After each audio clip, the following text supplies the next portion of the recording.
What's up, Bitcoiners? Today's show is brought to you by LEDN.io. LEDN is a secure, simple, and easy-to-use platform for managing and growing your digital wealth. Get started earning interest now on your Bitcoin and USDC with the industry's best rates at 6.1% APY on your first two BTC and 8.5% for all your USDC.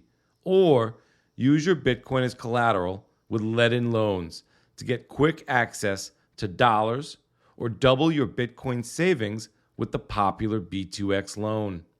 LEDN, that's LEDN.io, is the first digital asset lender with the transparency and security of a formal proof of reserves attestation, raising the bar for transparency in the industry. I just started using LEDN this summer, and I have loved the service, and I believe you will too. Learn more, sign up, and use my link at start.ledn.io/Bitcoin Matrix for $25 free in USDC when you take out your first LEDN loan. And now, let's enter the Bitcoin Matrix with heavyweight contender Adam Kownacki, aka Babyface, where we talk about Bitcoin, boxing, Brooklyn, and proving yourself to yourself before becoming the final boss.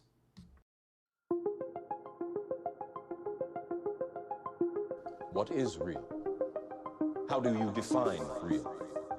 You can't jump into cash. Cash is trash. What do? You get out. Adam Kownacki, aka Babyface, emigrated from Poland with his family to America at the age of 7. Settling in the predominantly Polish neighborhood of Greenepoint, Brooklyn, Adam's parents worked long shifts trying to make ends meet so their 3 children could have a better future. To pass idle time, Adam joined a karate program, but it wasn't until 1999, when Polish star Andrew Golota fought Michael Grant, that Adam fell in love with boxing. Adam started boxing to stay in shape. Adam eventually joined the legendary Gleason's Gym in Brooklyn, winning the super heavyweight New York Daily News Golden Gloves in 2006 and 2009. Babyface turned pro in October of 2009, knocking out his first opponent in just 22 seconds of the first round. After winning his first 4 bouts, Babyface suffered an accident in which he fractured his left hand and put his career on hold for 2 years. Ready to keep advancing, Adam went to camp with Vladimir Klitschko as a sparring partner, but after tearing his left bicep, he was sidelined for another year. Making his return after 3 years, Adam focused on becoming the first Polish-American world champion boxer. He racked up 2 wins and signed with boxing's top manager, Al Heyman. With the support of his team, family, and fans, Babyface is ready to make his American dream come true. Adam Kownacki, aka Babyface, welcome to the Bitcoin Matrix podcast. How are you? Good, thanks for having me on. Yeah, man, I'm super excited to talk to you. I'd love to just kind of dive into, what it was like moving here from Poland. I guess you were around 7 years old, and what it was like growing up in Greenepoint, Brooklyn. I'm from Long Island, New York. Brooklyn's one of my favorite places on earth. I went into Greenepoint a lot as a young adult, but I know Greenepoint's changed a lot, and I just kind of would love to hear what it was like growing up there. Yeah, it's definitely changed. I mean, it was little Poland. You could do everything, take care of everything in Polish. My dad still doesn't speak English. He first worked in a bakery, so he didn't really need no English to get by. Like a lot of agencies, Polish bakery stores, Polish liquor stores, Polish banks. So it was a little Poland. You could do everything in Polish. Yeah, that must have been awesome. But so did that make the transition a lot easier into America? I'm guessing. Yeah, of course. I mean, I had family here too, so it was smooth, but also hard. I mean, I was 7, so I had some friends back in Poland where you missed them, and it was something totally new. Yeah. What was the reason you guys moved from Poland to America? We come from Warsaw, Poland, so it's like a little town of 60,000 people in northeast part of Poland. So it's kind of a big deal moving to New York City, which holds as much millions of people, Right. So it was a big change, but jobs, definitely my parents wanted to give me and my brothers a better life, a better future, and that's why they decided to move. Yeah. How'd you get involved in boxing? Uh, so my cousins moved here, and we always, I mean, they're older than me, so they always try how to fight. And growing up in Brooklyn, you always gotta, stick up for yourself. And I finally found a gym. So my cousins took me. I started going, and I fell in love with it. Was it first out of self-defense? Were you getting into fights outside of the gym before? Yeah, yeah, and I enjoyed it. So I enjoyed fighting, and definitely for making money off it, why not? And then Yeah. Andrew Galata too. Watching him fight was huge. I mean, everybody in the Greenepoint, basically had a common job of a typical blue collar worker. And he was Andrew Galata that showed you that was Polish like me. You could do something else rather than the typical blue collar job. Yeah. When did you realize you enjoyed fighting? I saw one of your quotes. I mean, you love punching people in the face. When did you realize that? And was there sort of when did you realize you were good at it? Uh, I don't know. I guess Ocean can get better, But at a young age, I remember I don't like remember it, but my cousins always tell me a story where I punched one of my cousins in the face, and he was like 8 years older than me. So I was 7, he was 15, and I chipped his tooth. So it was like always, I guess, in my blood to that I enjoyed it. I remember also like I said before, my cousins teach you how to fight, and also fighting with my grandfather also. So it was something I always enjoyed to do. Yeah. How old were you when you started going to like Gleason's gym? And isn't that all the Uh, way across town? I was 16. So I went to Abraham Lincoln High School, and I lived in Greenpoint, so it was a long ride. So I took the G train and the F train, and and Gleason's gym was right off the F train. So I would go to school in the mornings, and after school I would go straight to the gym. And that was a nice routine for me. Just keep me out of trouble and stay in the gym. Yeah. How did that come about? Do you get selected to go to Gleason's gym? Do you have to kind of like maybe spar or fight your way in? And I yeah. don't know. You just it changes a lot now. It's like a more white collar gym, but before it was like a lot of good fighters, a lot of Golden Glove champions, and that was a gym you want to sign up to. So that's the gym I decided to go to, and I was lucky enough, to fall in, like with the good trainers, with Leon Taylor, Country to Tonewell, Blimp. They all, taught me the good basics, and I was able to win the Golden Gloves, and I turned pro. Yeah. When you started going to Gleason's, though, I'm just kind of curious. I mean, at 16, were you sort of at that point committed to trying to make a career out of this? Because I'm wondering, like at 16, maybe you could have played football after school and hung out locally and had a little, I mean, it's quite the commitment, to kind of get on that train ride, go over to, the other side of town, spend money to get there. So I'm kind of wondering what your mindset was like at that point. Was it? Yeah, it was something I always wanted to do, and especially like so I won the gloves at 16. I mean, I just turned 17, so I won the gloves at just being in boxing for a couple of years. And I was like, okay, I could actually make this work and become a great fighter. And luckily, kind of panned out for me, and I'm able to make a career and I make some money out of it. Yeah. What was it like dealing with injuries and setbacks? Yeah, it was horrible, staying motivating, seeing if I'll be able to come back and continue doing it. I mean, it was definitely tough, but I weathered the storm. It's kind of like the Bitcoin price, it goes up and it drops down, it goes back up. So I guess my career is similar to the price of Bitcoin, going up and down. But in the long run, you just gotta stay with it, keep doing hard work, and eventually you will pan out.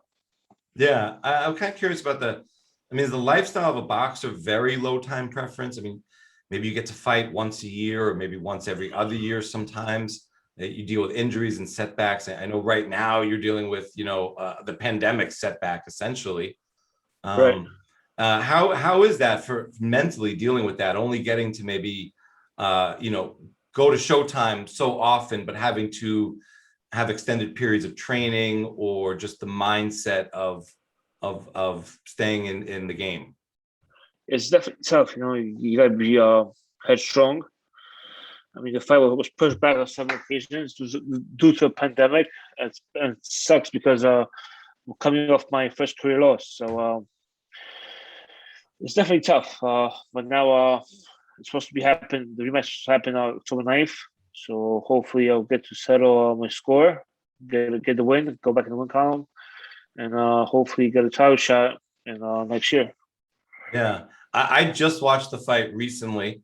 I enjoyed it immensely. I haven't enjoyed boxing that much since, Tyson. I was thrilled to bits. I threw it on YouTube, and I was just instantly, I was like, this is going to be a match.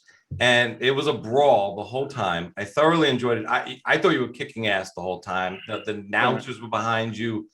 And it was really interesting kind of getting to see your fighting style. Can you kind of describe how you approach the game of boxing? Yeah, I like to fight. So I like to go forward and try to give the fans a good fight where they can't leave the seats, So I like to be very entertaining to a lot of punches, go for a knockout.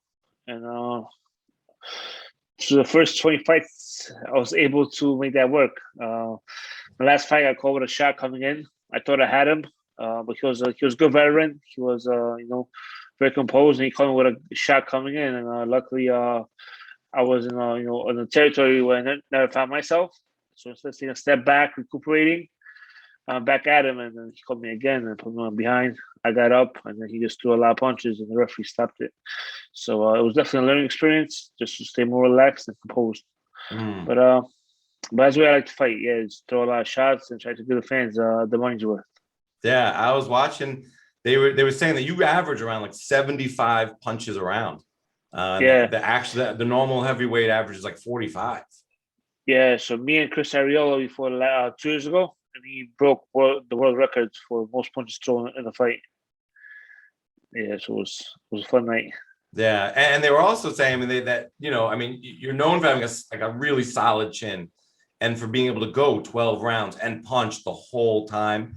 And what was really interesting, that there was an interesting dynamic of that punch. At times, I think he was giving you the best he got, and you just kept going through it. And that had to be so. I saw him going back to the corner sometimes. He must have been so demoralized, at times. And then I kind of wonder what it's like to deal with in your sport. Like, there is that moment where if you make a mistake, you can get caught off guard, and things can go very differently very quickly. Right. Yeah. So one punch, especially in the heavyweight division, changed everything. And that happened that night. I got caught with a good right hand, and it is what it is. It sucks, but it's a learning experience. You got to take it and come back stronger. Luckily, a good management team, they were able to get me a rematch, and I can't wait to do it again. Yeah, I think that's a boss move. I'm spelling that BAWSE. I really like your approach and attitude about this. You're like, I got to go through this guy again for it to be proven. Right. My goal is to be the first Polish-born heavyweight champion of the world. So in order to accomplish that, I feel I got to beat this guy. And if I can't do that, how will the fans and everybody else feel about me competing with the top guys like, Anthony Joshua, Tyson Fury, or Deontay Wilder, Yeah. So I think I got to beat this guy, and just can't wait to do it again. Me too, man. I think I might fly out to Vegas to watch it. It's so exciting. Cool. I can't wait to watch you knock him out. Yeah. So one thing I also noticed was that, there was a lot of commentary about your weight. You look like really tight right now. You look probably in the best shape you've been in a long time, I'm guessing. I know you've been focused on that. And how is it to deal with sort of like, you seem to be very cognizant of the fans' mentality and the fans' approach. And you kind of want to give your fans the best show and and it seems very important to you, this issue. Yeah, I mean, I'm chubby, but it's something I gotta work on.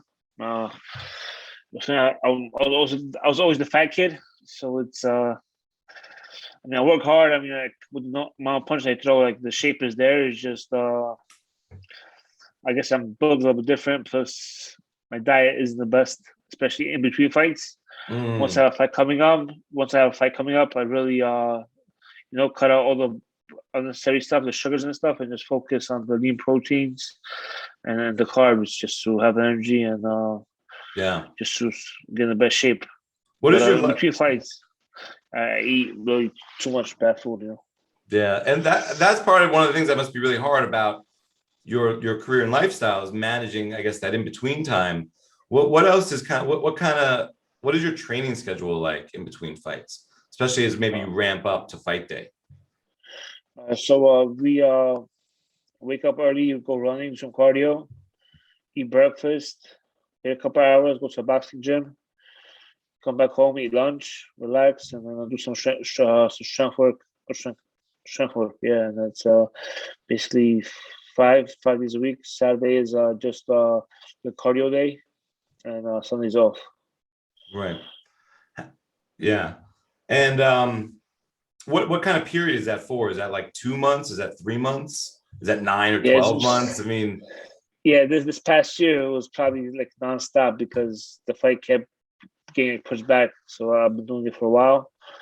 It's been immensely hard, but you just gotta get strong. I mean, I'm very set on winning this fight, and so it is what it is. Yeah. What's it been like fighting in Brooklyn in front of your hometown? Awesome, amazing. I think I have one of the best fans in boxing, if not the best. They always come out and support me. So it's been great, always like the red. It's a big sea of red, the red shirts, the baby face shirts. So it's awesome. I mean, my next fight will be in Vegas, so I know a lot of people will come down there. But I can't wait to hopefully get this one and then come back to Brooklyn. Yeah, are you excited to fight in Vegas? Have you ever fought out there? First time. I've been there and had like a little camp over there before, but never fought there. So I'm also excited. Yeah. But also, have you ever fought people you've trained with before or been friends with? In the amateurs, yes. Professionally, no. In the professional world, in your opinion, is it very lone wolf and everyone's on their own, or does anyone ever socialize or congregate? I mean, I have a lot of friends in the heavyweight division, but it's mostly it's the sport. So it's basically no real beef, but sometimes you don't like people. But I'm pretty cool with everybody, so it's no big issues. And then you spar together, train together, so you gotta be friendly with everybody, help each other out. And then it's like soccer and stuff. So it's just trying to compete and provide for your family. So it's just what it is. Right. Do you manufacture maybe beef in your mind before a fight or anything of that sort to kind of get in a mindset? Maybe when I was younger. Now, not really. I want to destroy the guy and make sure I knock him out, beat him up, and what's the next one? Right. How has you've been being a father now impacted your career and your mindset? Life changing. Definitely tough. It's a lot of work. So it's definitely time consuming, but it's the greatest joy in the world. I mean, seeing my son smile gives you so much extra energy and motivation. Now with the second baby on the way, I just can't wait to see him, and hopefully they could be proud of that. Hopefully I can win a title. Yeah. Let's say when you win the title and you're the first heavyweight Polish American boxing champion of the world, would you want your son to grow up and become the second, or is it more you box so he wouldn't have to box? Whatever he wants to do. I'm into Bitcoin, so I really like the of people being free and having their own choice. Doing what they want. So whatever he wants to do, I'll be there 100% supporting him and helping him accomplish his dreams. If it will be boxing, awesome. Soccer, that would be cool too. Whatever. I'll be a lawyer, whatever it is. I'll be there is back 100%. Awesome. From what I gather, you've been in Bitcoin for a while. I've seen interviews back to 2019. You're talking about it. So when did you discover Bitcoin, and when did it become meaningful to you? I got into I first got into crypto. I heard Andreas speak with Joe Rogan. So it was like before the first bull run, I guess, the real big bull. Yeah. So I didn't make enough money to buy Bitcoin. I didn't really understand that well, but I wanted to get my feet wet. So I was able to buy Ethereum for a good price. So that's why I first got my first feet wet with Ethereum. And then I don't know, like I got so lucky and I sold it at the top. So I sold it off. I had also some work around the house to do. So I was like, okay, cool. I made some money. Let's get out of it. Then up to $3,000, and Jack Dorsey came on the Joe Rogan podcast. I was like, oh wow, this is coming back. Let me study it more. I met some Bitcoiners in New York City. So that's pretty cool. And I was like, all right, I got back into it. I bought some more, and I just kept stacking ever since. Yeah. How do you think has Bitcoin changed you? I always loved the idea of what it stood for, where it's like money where nobody really has control of it. So and just I naturally gravitated to it. I go to Poland often. It's like I gotta change my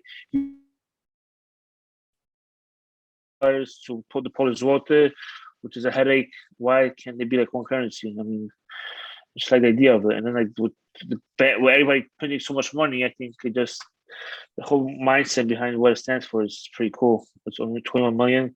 Everybody has to be accountable of how much they own, where they keep it. It just makes you be responsible for your money, for your Bitcoin. Yeah.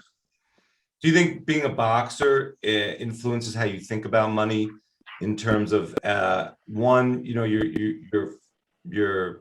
your body's taking physical abuse for you to earn this money, and there's risk involved in that, and two, you have only so many years of fighting. Even if you fight till you're 55, like maybe George Foreman, you might not be fighting at 75. Right. So it's tough, and like you hear so many stories of fighters losing all their money. So it's tough, and like the best way to keep your money is through investing, right? And invest in an S&P 500 fund, which is probably the safest way to do it. But then you put your money that you worked hard for in some CEO's hands, he'll do the right thing. Where Bitcoin, it's like, well, you earn this money, you have to keep it, and it won't go down. It's inflation proof, supposedly. Or the theory behind it. Or so I like the idea, that all the money I earn now, I'll be able to keep it, and it won't lose its value like the US dollar does. So that's really cool, and I'm a big support of it. Hopefully. And it has a great people. Like a lot of Bitcoiners, they do their due diligence. They make sure what they say is true, and if you say the wrong thing, man, they go at you. Yeah. Does it ever come up with friends and family and your peers in boxing? Yeah, they ask, but they usually ask about shitcoins. So it's really aggravating. They're trying to make a quick buck, which I guess I try to do. And I love the meme where it's like Bitcoin, or like Ethereum, shitcoins, and then it's like the Bitcoin of the highest thing you could achieve, which is, I think that's what's like. Oh, I finally understood that after 5 or 6 years. Like, okay, it's just Bitcoin, Right. Sure. So when they ask, I'm like, I only own Bitcoin, and that's why I hold, and that's why I believe in right now. Yeah. Do you have any favorite boxers that, yeah. Growing up, it was Angelo Lara, Mike Tyson. Then being as an amateur, I really liked Floyd Mayweather because that was the guy on top when I came over. Manny Pacquiao, Miguel Cotto, and right now, Canelo Alvarez is doing a great job. Errol Spence. So there's a lot of good guys, you know. Yeah, I wanted to. What do you think of? What do you make of Floyd Mayweather's career? Incredible. All the money he made and being able to stay so dedicated and work so hard is truly amazing. I mean, seeing like going through it right now and like being comfortable and you still gotta work hard. And him being he was a lot more comfortable. You know, he had so much money and he still was able to put in that work. I'm like, oh wow, he really was different. Do you think pound for pound he was the best ever? Hard to say, but he was definitely up there. I mean, he was a very good fighter. I mean, he was boxing wise, not to get hit. Business wise, most definitely. I mean, obviously, he had a great manager with Al Heyman working behind the scenes, but yeah, he was good. I probably wouldn't say the best ever, but he was definitely a good fighter. What did you make of the Manny Pacquiao fight? I wish it was done a little bit sooner, you know.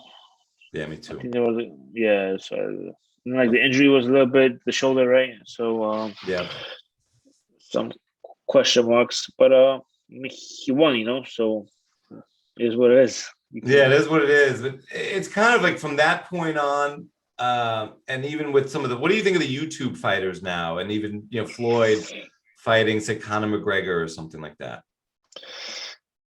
As a boxer and knowing all the hard work I did through all these years, and then knowing that like, Jake Paul has 2 fights and is making $10 million a fight, it's like, what the F, you know? Yeah. Like, how is this possible? So it's really aggravating, but at the same time, it gives you like, dude, you're slacking. This guy is making all this money being a YouTuber. You should be doing this. You should be putting out videos. You should be doing Instagram, getting your name out there more. And it just gives you another way to promote yourself and be a better fighter. So you can't really hate on them for doing that kind of work. I mean, they're just giving you a different model for it, you know? And it is what it is. I mean, before, like, the only thing you had was TV to promote yourself, right? Like, Mayweather was huge on the 24/7 show on HBO, and now you have YouTube, which people watch 24, nonstop. You just gotta put out new content, and it's, I guess, like a kind of new world that we live in. Right. Yeah. I mean, I kind of felt like those fights. One of them, I felt they were like kind of fake ass fights and just almost staged. And when I was watching you guys fight, that's what drew me back in. I was like, these guys are really fighting. Like they're really fighting their hardest and they're going at it.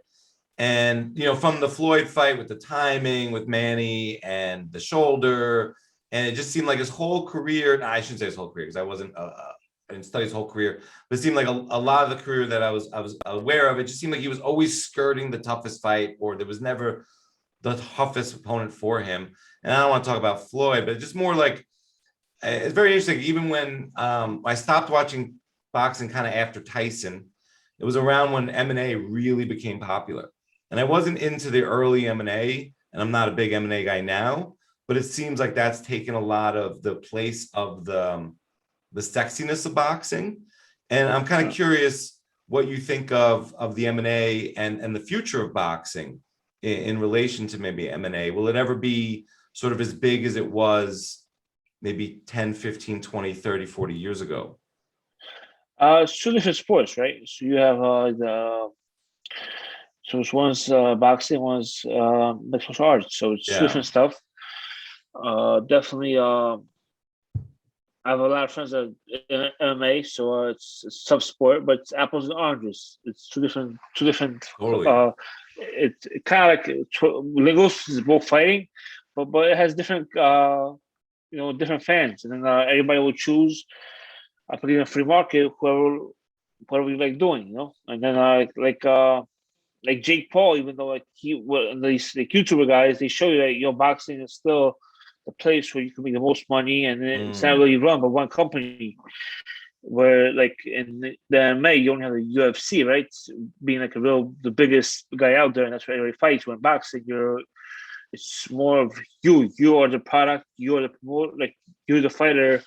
And the model that Mayweather actually made like showed like you are the top product, not the company.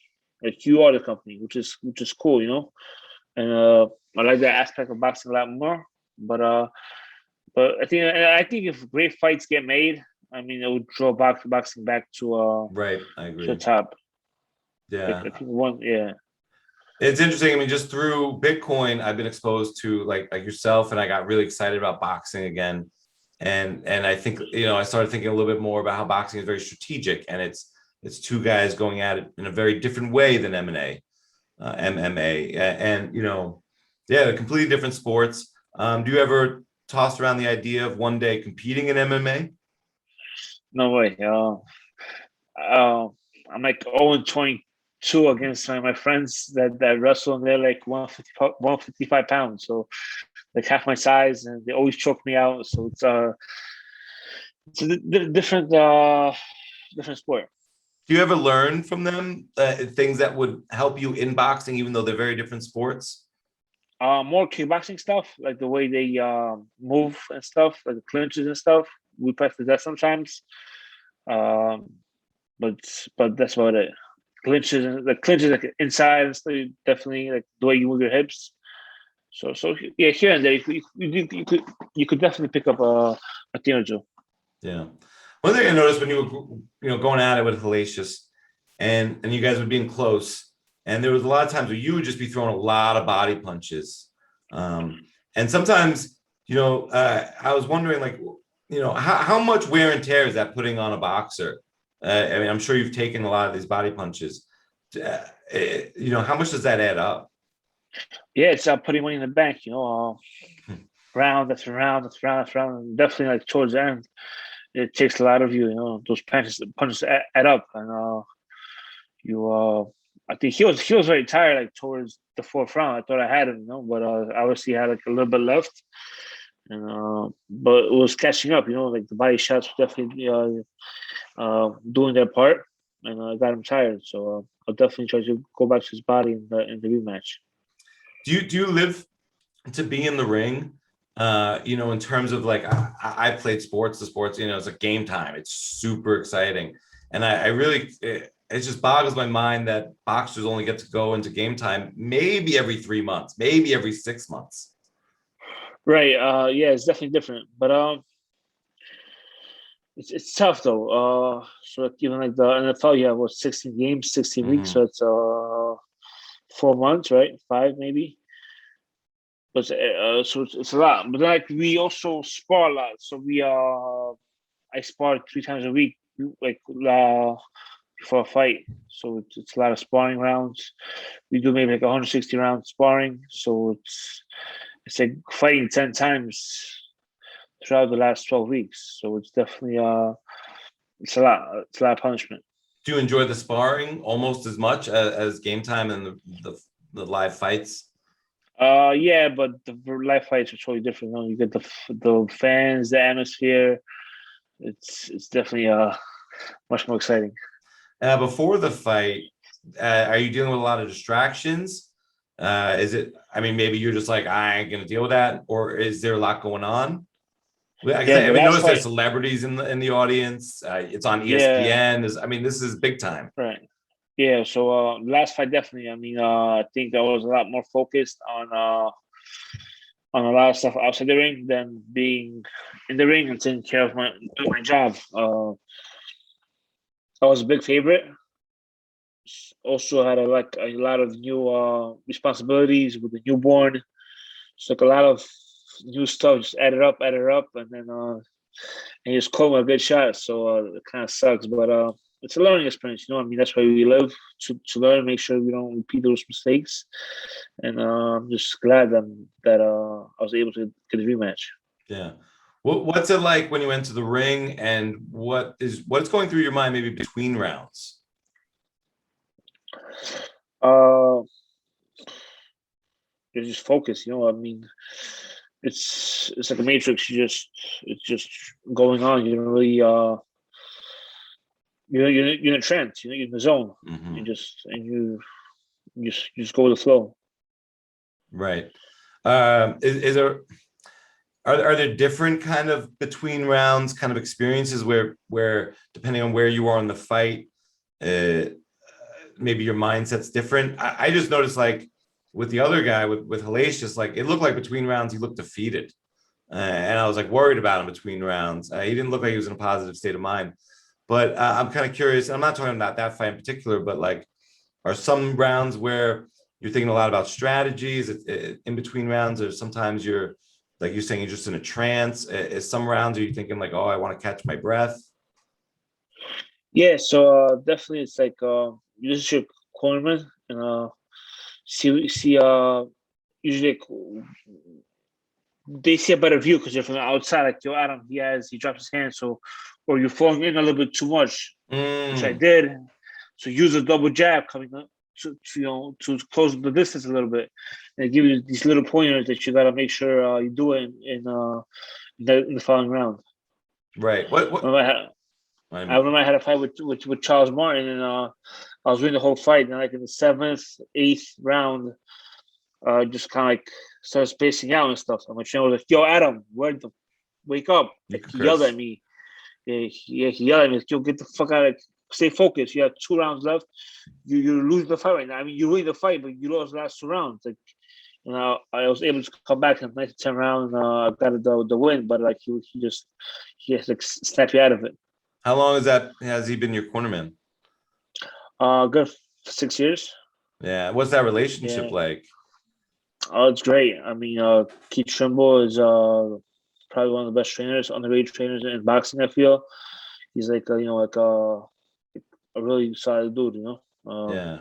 I'm so happy that he's in my corner.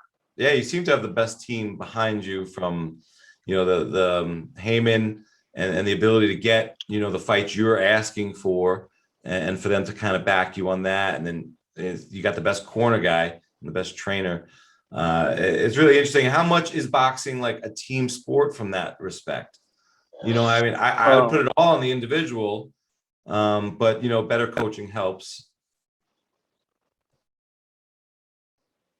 Right. I mean, it is. Even though at the end of the day, it's my job to go in there and do the job well done. Finish the job. But they prepare you. They make sure they get you the right opponents. They you well prepared for the fight. It's definitely a team effort. From even like having a PT between fights. Like physical therapy. So it's the strength conditioning work they do with Chris. So it's definitely it's a whole team effort, and I just gotta perform on fight day. Yeah, so exciting. I'm kind of curious. Growing up in Greenepoint, was 9/11? Were you there in that day? I was in school. Yeah, it's crazy. Yeah, it's like it's one of those days where you will never forget it. It's like I remember it was yesterday. We were in class, and the teacher was like, "Oh yeah, a building hit the World Trade Center. Nothing really happened, but just a building flew, a plane flew to the building. They tried to keep us calm, and then we all went to the auditorium, and then the parents started picking up everybody. It was crazy. Then on the way back home, you see all the smoke, and it was just nuts, especially the next couple of months. Right. Yeah, I was there that day too. And you've left Brooklyn. It seems like now on Long Island. Yes. Yeah. Yeah. What was that move like? Was it just time to get out of the city kind of thing, or was it about training and boxing? Training and boxing. I mean, and definitely just like buying a house and settling down. I mean, so my coach is in Belmore. So I train Belmore Kickboxing Academy. So I live in like South Huntington area, so it's much closer than traveling. The traffic sucks in New York, and it's just getting worse. So definitely want to move out to suburbs and stay more relaxed. Yeah. Is that that's the gym under the train tracks in Belmore, right? Under the Long Island Railroad? Is that where it is? It's on Merrick Road, so it's a couple blocks. Merrick. Yeah, a little south of the train. Yeah, right. Because I grew up like maybe 15 minutes, 10 minutes from Belmore. Oh, cool. Yeah. But my whole life, I grew up on Long Island trying to fight my way into Brooklyn. My dad, Yeah. born in Brooklyn, spent his whole life trying to get out of Brooklyn, to go to Long Right. Island. Yeah, I fantasize about going back, but I think just fantasies, of growing up there and having all those great memories of being raised there and stuff. But definitely, I feel like the suburb life is better for the kids. Yeah. Having played lacrosse, schools, and stuff. Nah, I hear you. It's still pretty wild. I just think that you kind of have a storybook, background with the Brooklyn thing and Gleason's. I can't think about all the history of the great boxers have gone through there, and I can't wait for you to kick ass in Vegas. I can't tell you how excited. I kind of just in terms of where are you kind of thinking about like final stages of preparation and getting ready for the fight? Yeah, so yes, probably to stay local in New York, train hard. We still have like 10 weeks left, 9 weeks. So right now, step up the tempo and just get in the best shape we could, and just get it, do what I didn't do a couple of years ago, or a year and a half ago. I mean, it's been hurting me a lot going to sleep every night knowing that I lost my last fight. Yeah, I mean, I can't imagine. You're even kind of talking a little bit about how, you lost that fight 1 week before kind of COVID shut the world down. And there was really maybe nobody was even going to talk to you about what you were going through personally because everybody's mind was on the other stuff. Right. Yes, that sucked a lot. So yeah, like you felt like, where is everybody? Like nobody cares about you. But then and that's how I felt, especially during the first half of the year. I'm like, but then it's like right now, like recently, I'm like, everybody was going through tough shit. Like the whole world was locked down. Nobody knew what's going on. So yeah, everybody was scared, and I mean, it just happened that way. I mean, luckily, my wife and my kid were there, so it kept me like a little bit composed and sane, and got to spend a lot of time with my kid, like, and having watched him grow up. Because take his first steps, his first words. So it's been a real, curse and a blessing, the last year and a half. Yeah. What do you think Bitcoin will do for our children and the future? Yeah, they'll be great. Now dealing with El Salvador, making it a legal tender, which is pretty cool. I'm gonna have a Bitcoin logo on my shorts for my next fight. Really? Which is pretty cool. Yeah. So I really I can't wait to see what it does. I mean, I know the government's trying to kind of mess up with that right now with that new bill, but hopefully they figure it out. And USA is known for a free world and really top of innovating stuff. So they should definitely do stuff to make it better, not worse. Make it easier, not harder. Yeah, man. I'm so pumped. I can't wait for the fight in Vegas. Like I said before, I might have to fly out there, especially now that you're going to be wearing the B on your shorts, man. That's so dope. Yeah. Okay. I should need the picture, but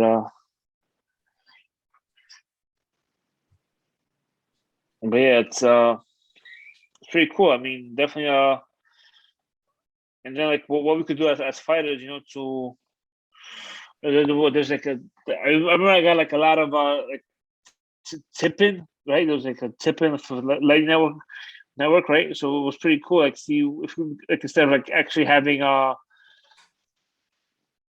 yeah, there it is. I see. Oh, there you go. Oh, that's sweet, man. That's so sweet. That's the only symbol on there. That's dope. So. Good on you, man. That's really awesome. I'm really pumped. Like I said, I watched. I'm a super fan now. So, and thank you. Yeah, I'm so excited. I'll leave it to you for any parting words, and definitely let everyone know where they can find you. Yeah, so on Twitter, Instagram, AK Babyface. Watch out, October 9th. We're back in the ring. Hopefully, we get some business against Robert Helenius. And can't wait to be back in there. Yeah, man. You're going to put him in checkmate just like Bitcoin did Congress this week. So, so dope, man. Thank you so much. It's been so awesome. Thank you for having me. Have a good day. Adam Kownacki on Bitcoin, boxing, growing up in Brooklyn, and taking care of some unfinished business right here on the Bitcoin Matrix podcast. And this episode is brought to you by LEDN.io. LEDN is a secure, simple, and easy-to-use platform for managing and growing your digital wealth. LEDN is the first digital asset lender with transparency and security of a formal proof of reserves attestation, raising the bar in the space. If you want to see what it's all about, head over to start.ledn.io/Bitcoin Matrix and get $25 free in USDC when you take out your first LEDN loan. I'm excited to learn and share more with you about LEDN.io going forward. And thank you for listening. It means a lot. Make sure to subscribe, rate, and write a review so you don't miss out on any upcoming fresh and dope shows. Stack stats, stay humble, and keep standing up for yourself. This is Cedric. Peace.